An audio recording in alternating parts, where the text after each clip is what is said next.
What's the most wholesome thing a stranger has done for you? The guy next to me on a plane once woke me up when the flight attendant came around with ice cream and got an ice cream so that I could have two. I'll never forget that man. I have done this for someone before. Except the person asleep next to me was my husband. And I didn't wake him up. And I ate his ice cream. True love. An airline that offers ice cream? What kind of airline do you fly? That sounds disastrous and awesome. I think it was KLM, but I'm not certain. It was delicious.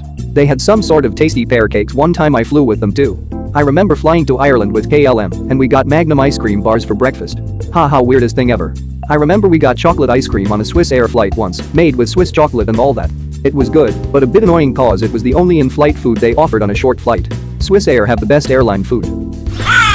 When I was working as a cashier, an older man pulled out $1 and asked if I wanted to see something cool. Slightly skeptical, I said sure. He folded it into a little shoe and gave it to me, and it was the cutest thing. Then he told me, well, you can't just have one shoe. And folded another into a second shoe, and I still have them on my desk because I didn't have it in me to unfold them. Come on, OP, we gotta see the shoes. It's a super old photo, and I really had to dig for it, but here's the shoes. OP delivers. Oh, great. I'd like a ham and Swiss burger with tots from Hunkies. I had just moved to a new town and had started a brand new job at a high school a few towns over. I lived 40 minutes away from my work, and it was the first day of school for students. I went to start my car that morning, and it wouldn't turn on, the engine had died. I had no way of getting to work and I started to panic. I wanted to make a good impression at my new school, and it was my first professional job out of college. There was no way I would be able to find coverage in time, and it was the first day for students and a brand new job for me. Not a good look if I didn't show up. I didn't know anyone yet to call, and this was before Uber was around. One of my new neighbors who was retired and also up super early walking their dog saw me outside of my car on the verge of a meltdown. They insisted on driving me to work that morning. They refused money for gas. They didn't let me feel guilty about the distance or the situation and told me they were so happy to help because they didn't have anything else going on that day. I was able to make it to my new job on time, and everything else fell into place that day. I later found out that they were actually in the middle of a big move and were in the process of moving across the country that week since they had just retired. I still get emotional thinking about that morning and the overabundance kindness shown to me that day. I hope to be this way when I retire. Well, I was bored and didn't have any plans, so why not? I'll help you out. Not me, but my sister. She got severely sunburned while on holidays in Sri Lanka. We thought she was feeling better as she spent the whole previous day in bed. We went on a trip to a waterfall in the jungle. We were friends with locals who brought us. After swimming in the water, her skin starts burning to the point where she is in tears and won't let anyone touch her. We have nothing to help her. Maybe 5 minutes later, some local villagers appear with aloe vera plants and proceed to gently rub it onto her skin. Total strangers who saw the situation went to their house and brought the aloe vera. It was so kind I couldn't believe it. We ended up talking to them and they made us all dinner, which we ate together from a bucket in the middle of the jungle. Unforgettable. Radiation burns hurt. Glad to hear of someone having positive experiences visiting our country. Fun fact, a sunburn is actually your skin cells killing themselves in order to stop from becoming cancerous. The guy in France I asked for directions. Not only he walked me to the place, but he also kept me company and chatted while I visited it. He left after 15 minutes though because he had an appointment. Sounds like the setup to Taken. LOL. So many of these things have me vacillating wildly between oh how lovely and good way to get murdered. Mine is that I sent a text to a wrong number and ended up living with them, so you're not wrong. He helped me change a flat tire. Recommended a place for me to go to the next day to get it checked out. When I got there the next morning, he had stopped by to drop off his business card and to tell them to take good care of my vehicle. When they called me to tell me that the car was ready, they also told me that he had paid for the new tire. Still can't believe it. You don't get people who do that for someone they have never met before. I'm a single, childless guy in my 50s. I'll never have kids or a family. I don't know if it's cultural or biological or some alchemy of the two, but sometimes I want to take care of someone. Doing a simple good deed, stealing from Yiddish, a mitzvah, just to help someone out make me feel good on a very fundamental level. For a moment I read this as your good deed was thieving from Yiddish people. LOL, glad I wasn't the only one. Had to double take. I was sitting alone at the cafeteria and a teacher came up to me and gave me food that she bought for me. I didn't know who she was, she has never taught me. Had this happened to me in grad school, we were a bunch of weak-ass looking guys, and the coffee cups surrounding our study table were a clear testament to a long night. A professor just came by early morning and dropped off some fresh croissants, gave us a winning smile and left without a word. I can still remember the sense of gratitude we felt. Dude was in the same spot when he was your age and respects the grind, I'm sure. Professor here. 100%. It's basically our unwritten duty to buy the lab coffee supply, occasionally bring donuts, etc. Or at least my advisor always did those things back in grad school, so now I do too. My daughters and I were living in a homeless shelter after leaving my abusive ex. The shelter rules were that we couldn't be in the building between 8 a.m. and 3 p.m, so every day I'd strap the kids in the stroller the shelter had given me, and we'd either walk to the library, the park, or Walmart. Each of the three was at least a mile away. One day it was raining pretty hard and I really didn't want to walk that far in the rain, so I went into a diner that was close by. I had about $100 to my name and I really didn't want to be spending it in a restaurant, but I also really didn't want to be outside in the pouring rain with my kids. I found a cheap $8 meal on the menu and ordered it and took my sweet time, slowly dividing it out and feeding it to my kids while watching the window to see if the rain would let up soon. Partway through, a woman who had just finished her meal came and said she had some towels in her car and asked if I'd accept them. I said yes and she went out to her car after paying for her food. She ended up getting in her car and driving away, and I just thought, okay, guess she didn't have them in her car after all. Well, she came back about 10 minutes later and handed me 2 brand new towels. I wrapped each kid up in one and thanked her. Then not long after, another stranger, a man this time, came over and without a word, put a $10 bill on my table before he went to the counter to pay for his own meal and left. I don't know if either of them had figured out we were homeless or if they just could tell something was wrong, but those 2 acts of kindness meant so much to me and made such a huge difference in terms of my being able to feel like things would be okay.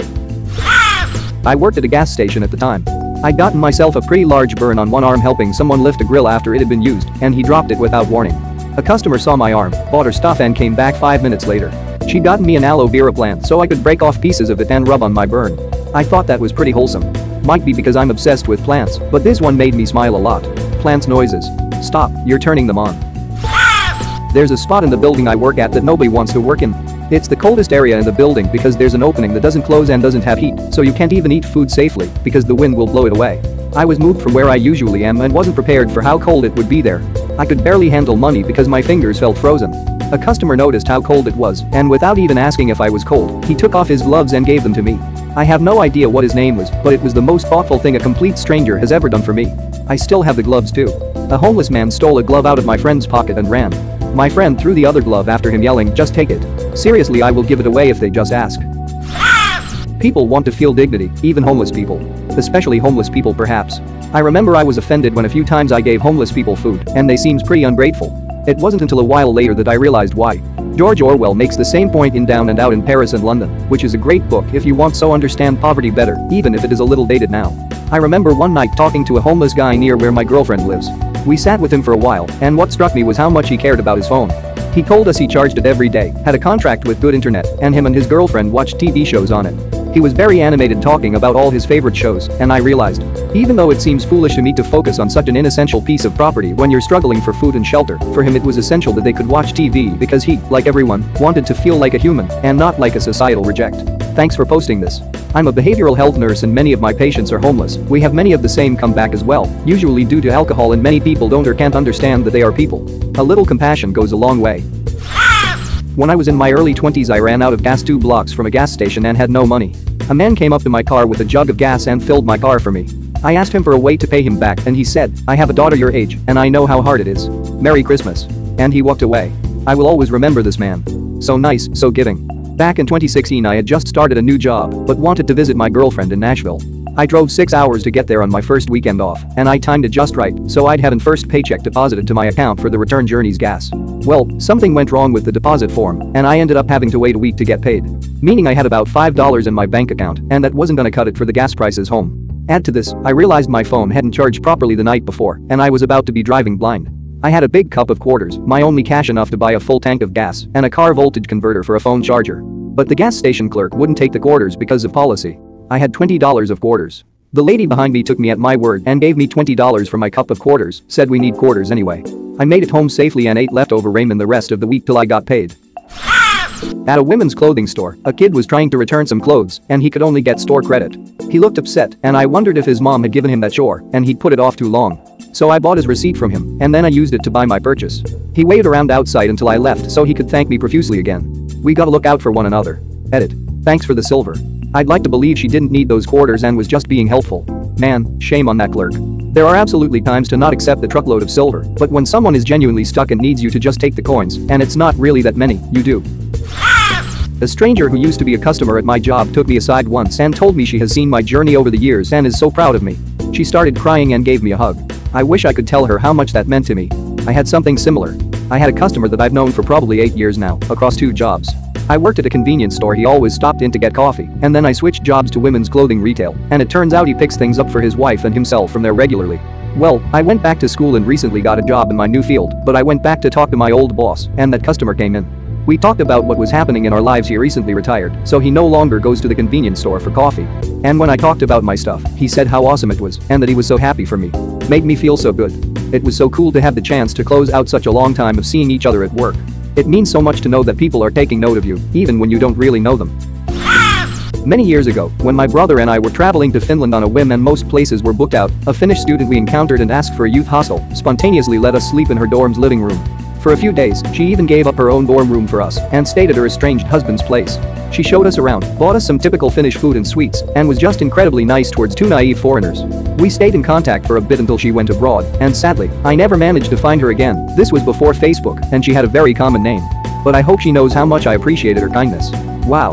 I'm from Finland, and that just makes me really happy to hear that people have positive experiences with my people. LMAO. Wow, stayed with estranged husband is beyond amazing.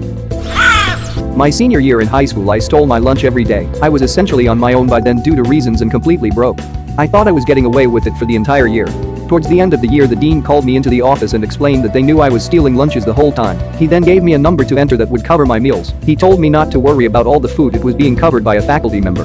I never knew who it was exactly, but I suspect it was an elderly English teacher I had. She was always trying to sneakily give me cash and refused to let me deny. She even offered to loan me her new BMW when I made a comment about not having money for gas. I loved her. Edit. Words. This is absolutely the right way for your school to have dealt with your situation. So heartening to hear. Hope you are better off these days. Oh my god, that is so sweet. One guy in the Santa Claus costume came to me and gave me some sweets perfectly in the moment when I almost had a panic attack. We talked for like 15 minutes after that. This folk made my day. I think that might have been Santa himself. Yeah, that could be him. Was he driving a sled pulled by a bunch of reindeers? Unfortunately, no. In college, flying to visit my father for spring break. The airport was 45 minutes away from campus, and I didn't have a car. After my ride left, the flight was delayed until the next day, and the airline said that because I lived nearby, I didn't qualify for a hotel room for the night. A lovely couple gave me their hotel room voucher, as they decided to drive through the night instead. It helped me out when I was in a really tight spot. That was really cool of the men of you to visit family during spring break. I think the key thing here is the airport was 45 minutes away from campus by car. Basing those decisions on geography when not everyone has equal access to transport is a bizarre idea. Not equitable at all. It was great of those people to help you though, shame they had to be put in that position. I was in Paris and got into a huge fight with someone I cared about. We bolted in different directions. I jumped on a crowded metro headed for my hotel and wept. Many people stared, but one dear woman fished a tissue out of her purse for me. It was really simple, but it meant a lot.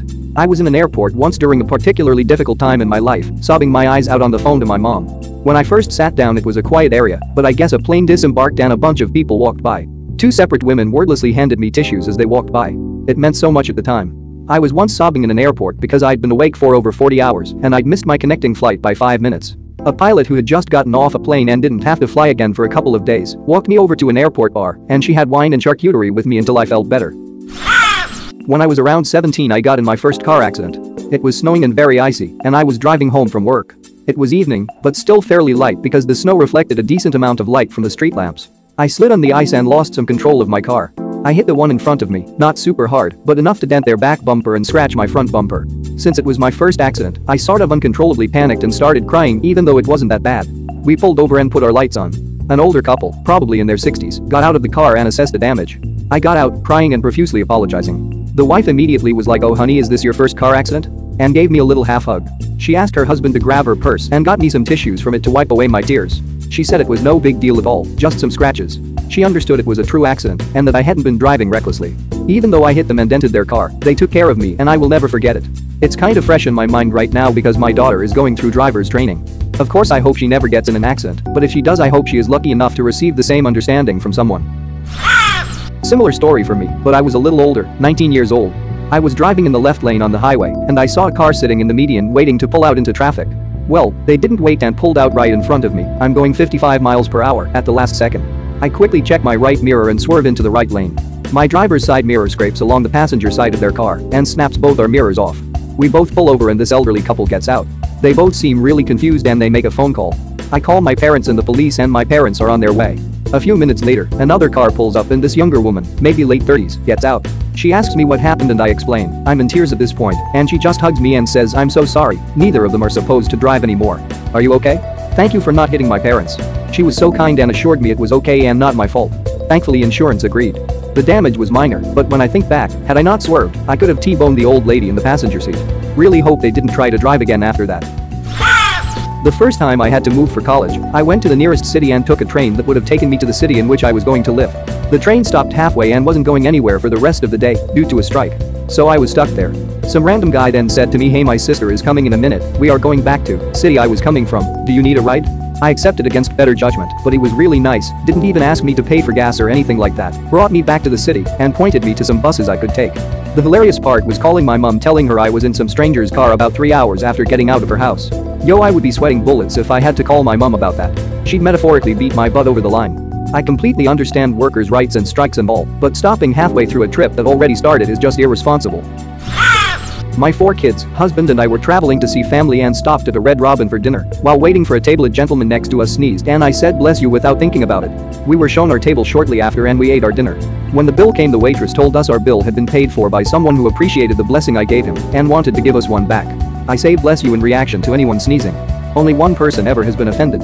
Most people thank me and we all go about our day. Yeah, same. It's basically an automatic response for me. Don't you just hate people who always have to one-up you? I had a relationship go south, and I ended up taking our 10-year anniversary trip to a foreign country alone. I met a local in one of the cities I stayed in and she hung out with me all day. Showed me the lay of the land, bought me a couple beers, and gave me a smooch at the end of the day. She was cool. I think that's the plot to Forgetting Sarah Marshall. Was that the end? Come on, dude. Edit. It was common before LOL. I think this is uncommon, actually. Was spending a summer in Vancouver. I was doing some food shopping with my girlfriend, but we both weren't sure if we'd been paid yet. Got to the till with all our stuff, $100 worth, and as you can expect, both our cards got declined. As I was apologizing to the cashier, a woman behind us walked right up and stuck her card in the machine. I tried to tell her there was no need, but she insisted, saying someone did something really nice for me today, and I'm just paying it forward. Was so stunned by this, tried to get her details to pay her back, but she just smiled, said it was nothing and went on her way. One of the kindest things anyone has ever done for me. Thank you, random Canadian lady. Thank you. This is Canada. A country full of nice people. Thank you very much for watching. Don't forget to subscribe and like this video. Tell me what you dislike or love about this video, so please comment below and hit the bell icon so you're notified anytime a new video is released. This is a WeCrow Media production.